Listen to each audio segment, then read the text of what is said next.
Shalom. First, want to say Kalalalim La. Yeah, how about Shema Shai, Bashama Kakodash, Double ups, sorry, double ups to the apostles of great stone. Shalom to the I can push in this word in sincerity and in truth. This is Kazak from James, Jamaica. Also want to say, how about Shema Shai for giving me the spirit to do this lesson. Hopefully, it is edifying to the elect.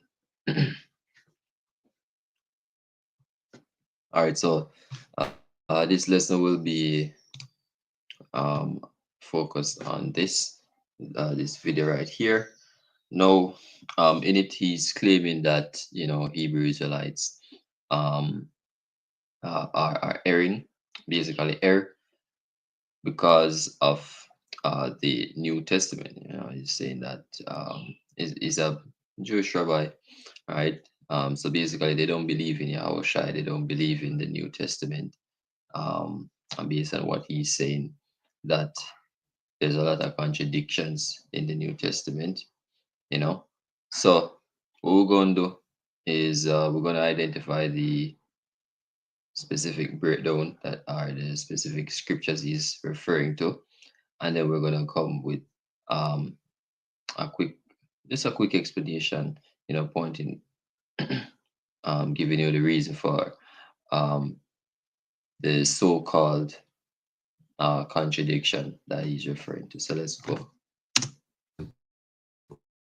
We'll give you another one for free, same price.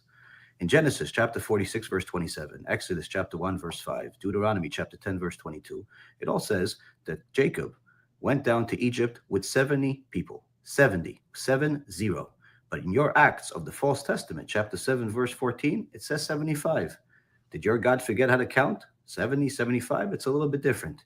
You see, we didn't steal your identity. We simply remain Jews, and you remain Christians that have been trying to kill us, murder us, and do all types. And that is a lie, but we'll get to that. So this is this is Second Timothy 2 and 15. It says, "Study to show thyself approved unto God, a workman that needeth not to be ashamed, rightly dividing the word of truth." And that's what we're going to do today. We're going to rightly divide this word of truth. For those that may not know. All right, so let's get this right here. So just give me a second.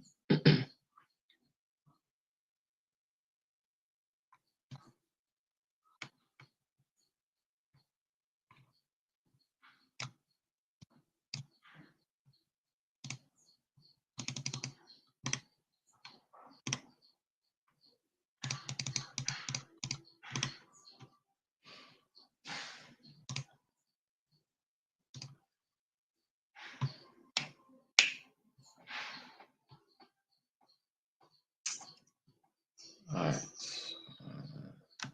Yeah.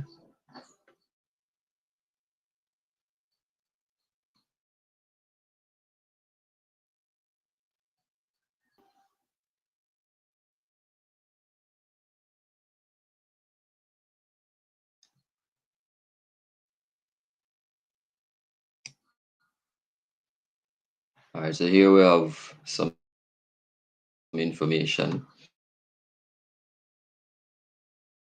Now, hold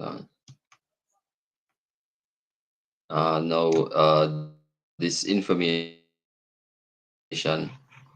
comes from to just give a breakdown or an explanation of um, the Septuagint and as it pertains to the Septuagint and the Masoretic text as it pertains to these few scriptures that he mentioned.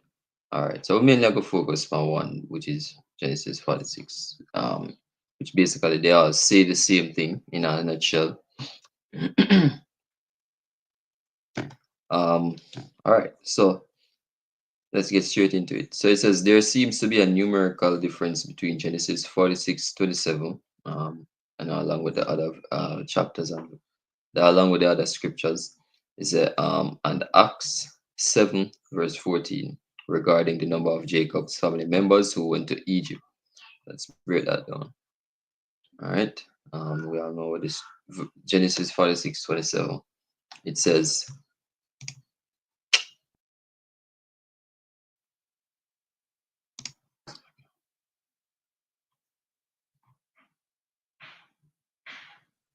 all right, Genesis 46 and 27, King James Version. And the sons of Joseph, which were born him in Egypt, were two souls. All the souls of the house of Jacob which came into Egypt were 70. All right, so that's 70 in total. However, Acts 7 and 14 says, Then sent Joseph and called his father Jacob to him and all his kindred, 60 and 15 souls. All right, 75 people in total. Why the difference? Genesis 46 and 27, Exodus 1 and 5 records 70 people who went to Egypt. This number includes Jacob, his children, and grandchildren, but it excludes his wives. It excludes wives. Acts 7:14 states 75 people instead. This likely follows the Septuagint, right, which is the Greek Old Testament, which adds five more descendants of Joseph who were born in Egypt. All right. um, so just give me a second. 'Cause we don't necessarily need to read the entire thing. Um, Give me a second. Ooh,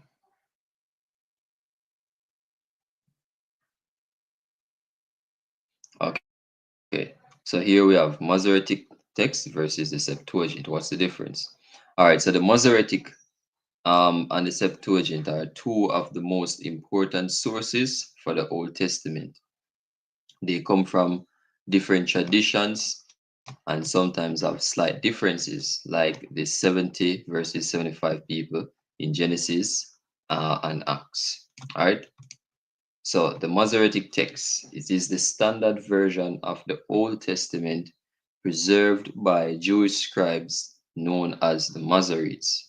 All right, this is from the 6th to the 10th century Anno Domini, which means the year of our Lord.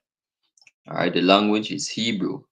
The manuscripts that were used were the oldest complete manuscripts, which is the Leningrad Codex. It is extremely precise. Jewish scribes carefully copied it for centuries, used as the basis for most modern Old Testament translations, all right, including the KJV, NIV, and ESV. All right. However, it does not include some expansions found in the Septuagint. All right. For example, the situation that we're dealing with the extra genealogies. Now, examples of a difference. We already use one example, which is the issue with the 70 versus the 75. All right. So just to recap, the the Masoretic text, all right, it is the standard Hebrew version of the Old Testament. All right. And it was preserved by Jewish scribes known as the Masoretes. What does Masorete mean? Let me look that up real quick. Um,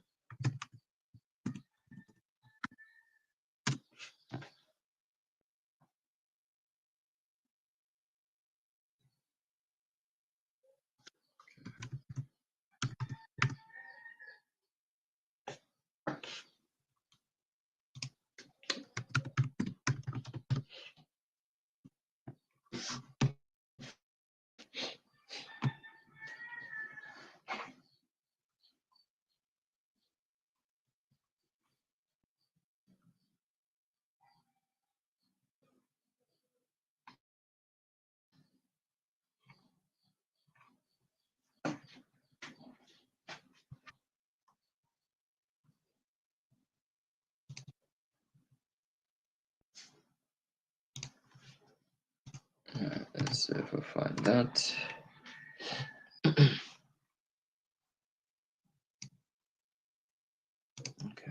Found.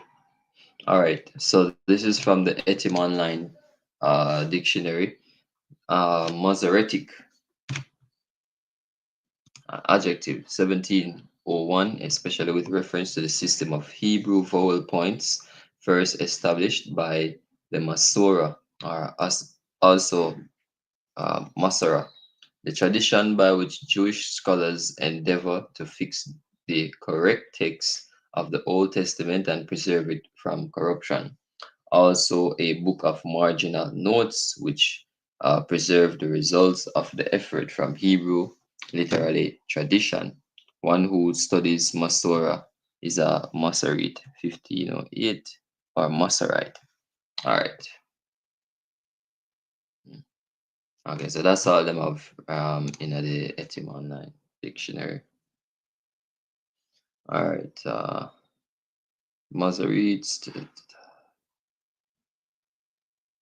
All right, so now let us go to the Septuagint. All right, it is what is it? It is the Greek translation of the Hebrew Old Testament, and it was made around 250 to 150 BC in Alexandria, Egypt. The language is Greek. Why was it made? So many Jews outside of Israel, right, in the Greek-speaking world, couldn't read Hebrew, so they needed a translation. And as we know that, go back to the Hellenistic period, where a lot of our people not knowing or originally didn't know that they were um sorry, a lot of our people didn't know, either didn't know that they were Israelites, or knew that they were Israel but were not privy to a lot of the customs and traditions. They weren't born in the land, so they weren't they weren't really keeping up with a lot of the things that um that were common in the land of Egypt. Sorry, in the land of in Judea. All right, all right. Which go back to the Gentiles, etc., etc. And that's for a different lesson. So the language was Greek. Why was it made? Many Jews outside of Israel in the Greek-speaking world couldn't read Hebrew, so they needed a translation.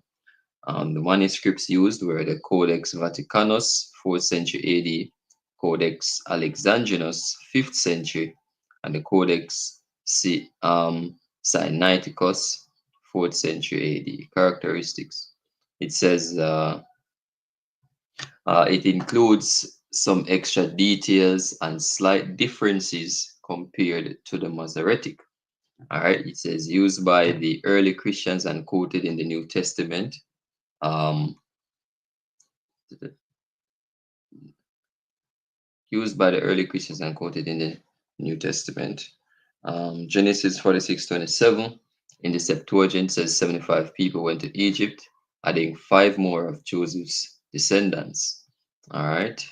So now this right here is supposed to be like in a table format, but it didn't come out that way there. So I'm going to see if we can go back to just to read. So we can read the part without the confusion. All right. So key differences between the two. The uh, the Masoretic, obviously Hebrew, the Septuagint Greek. It was used by Jewish scribes, most modern Bible translations. The Septuagint was early Christian, or the Greek-speaking Jews. Um, uh, oh, and bring out two more examples. All right. So the same Genesis Genesis 46 and 27, 70 people went to Egypt, according to the Masoretic. The Septuagint says 75. Psalms 40 and 6 says, ears you have opened. This in the Masoretic. The Septuagint says, a body you have prepared.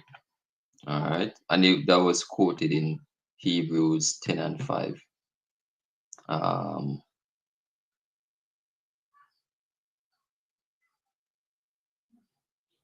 Jeremiah 31 and 32.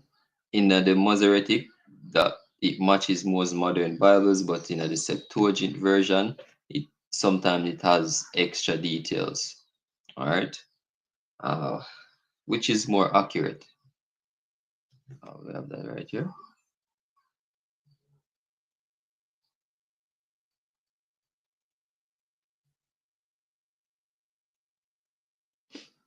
Okay, give me a second. Which is more accurate? Let me see. Okay, here we go. Which is more accurate? All right. The Masoretic text is very precise, but it was finalized much later after Yahushua's time.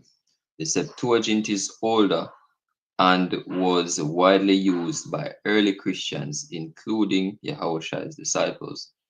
All right, because based on the time frame, I mean the time frame and the geographic location, um, there was a lot of Greek speaking Israelites around. You know, Paul was one of them who spoke Greek, well, multiple languages. Um, and a lot of the others, actually spoke Greek, you know, but based on the time and where they were. And a lot of the people um that were really brought were people that spoke other languages or from different countries, different nations, still Jews, still Israelites, just living among heathen, right? Not knowing who they are. You see me? Because that's basically what Yahushai came to do, right? He says him come to save the lost sheep of, if not, I am not sent but unto the lost sheep of the house of Israel. You know what I mean? Meaning the ones who lost themselves totally, like completely lost to them identity. Seeing? All right. Okay, so going down, it says the Dead Sea Scrolls. Mentions the Dead Sea Scrolls, 200 BC to 100 AD, sometimes match the Septuagint more than the Masoretic text, suggesting the Septuagint preserves an older version in some cases.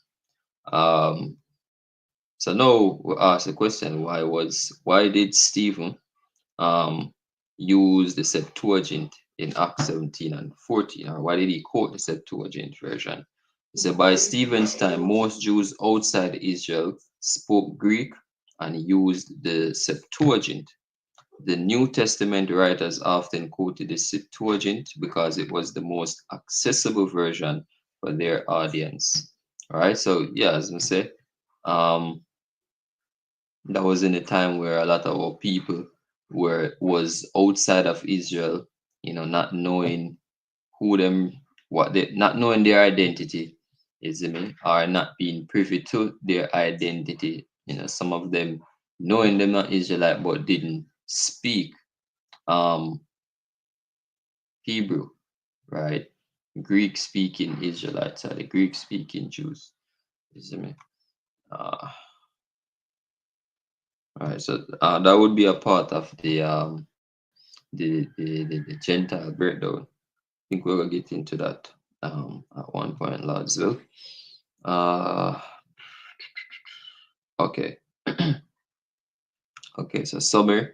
In summary, the Masoretic text, um, Hebrew, used the most modern Bibles. Salakia used in most modern Bibles.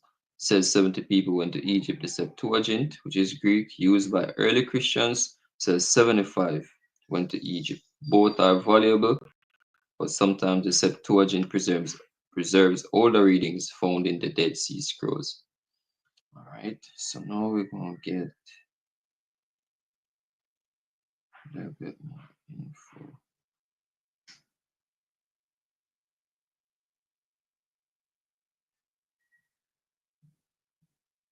Um,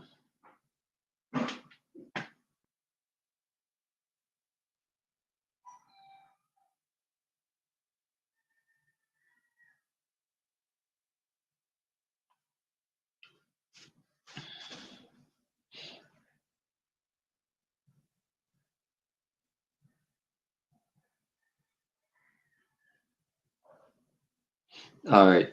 Now, this is the last. I think this might be the last bit of info. It says the five additional people mentioned in Acts 7 and verse 14, which says 75 people instead of 70, come from the Septuagint, um, Old Testament. Hold on, what is Salakia? Uh, come from the Septuagint version of Genesis, which is the Greek Old Testament. This version includes five more descendants of Joseph who were born in Egypt but are not listed in the Hebrew Masoretic text. Right? Now, who are the five? Who are the extra five? Um, these five names as descendants of Joseph through his sons. So, like the Septuagint, Genesis 46:20, adds these five names as descendants of Joseph through his sons Ephraim and Manasseh: Machir, Gilead, uh, Machir, Machir, son of Manasseh, Gilead, son of Machir, Shuthelah, son of Ephraim, Tahan, son of Shuthelah, and Aaron, son of Ephraim. All right. So these would be the five additional names, or the five additional descendants that were added to that 70. All right. It says those names are later mentioned in Numbers 26 and 29 to 35 as part of the tribal genealogy.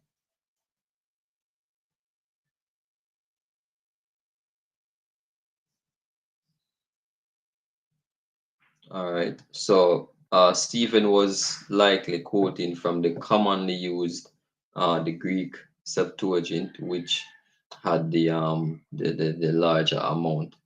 And again, as I say, the Greek Septuagint is what was commonly used at that time. So to come out and say that it is error, it is wrong, uh, and if you say, oh, it's just one, this is 75, this is 70, and that's a 75, not going into the issue, that's deception.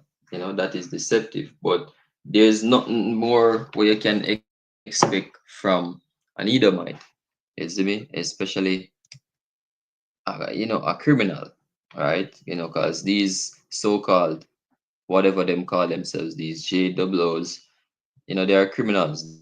They stole our land, and him have the nerve if I say, um, hold on, him have the nerve if I said this.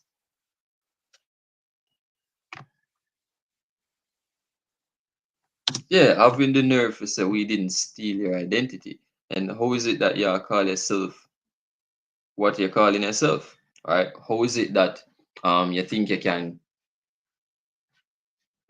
right? So like how is it that we no living at the land and we don't? See, y'all stole our identity, and we can't wait till Yahweh Shemi Shai rise up to the prayer, you know, destroy you people, what I mean, and set you back in our own land, yo. You see me? And the money are go become a part of our inheritance, going back to Isaiah 14 and 1, it says, so like, yeah, not Isaiah 14, Psalms. Yeah, ask of me and I shall give you the heathen for an inheritance. Yeah. And it also say it also says something similar in Isaiah 14 and 1. Let me just get both. Why not? Um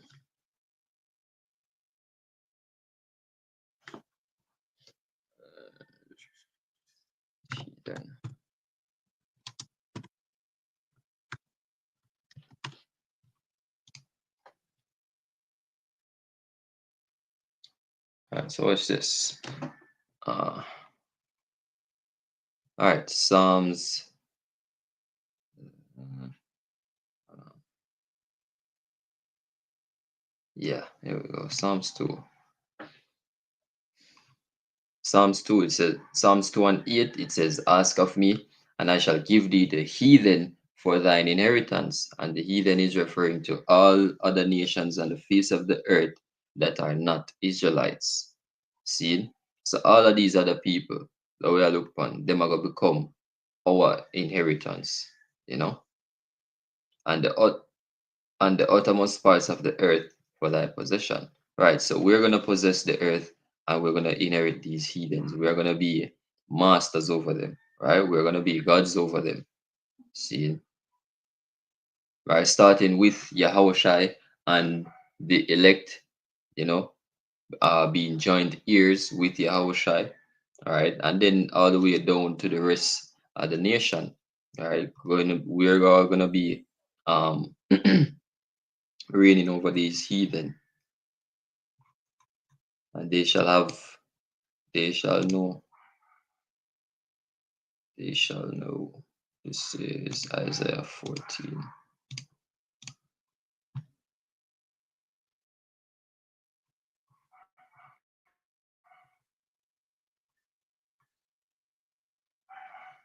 All right, Isaiah 14 and let's start at 1. It says, For Yahweh will have mercy on the land and with them, and they shall cleave to the house of Jacob. And the people shall take them and bring them to their place, and the house of Israel shall possess them in the land of the Lord for servants and handmaids forever. And they shall rule over their oppressors. All right.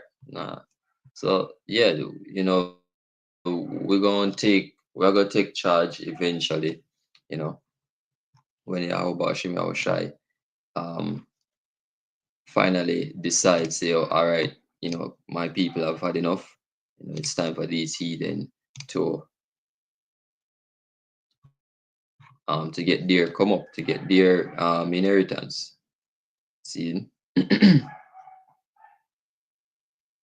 um, this is Revelation 3 and 9. It says, Behold, I will make them of the synagogue of Satan, which say they are Jews and are not, but do lie. Behold, I will make them to come and worship before thy feet, and to know that I have loved thee. Isn't it? So yeah, these men, I mean, I really want to send up where kind of trigger YouTube sensitivity. But yeah, these men, they're a bunch of liars, a bunch of wicked, and we can't wait for Yahweh Hashem Shai if we bring them down and set us back up as the true rulers of the earth. You know what I mean? Hopefully with that, this lesson was edifying. Once I call Allah them liar, how Bashim Yahushai, Bashim Akakodash. The blunders to the apostles of great millstone. Shalom to the Akim pushing his word sincerely and in truth.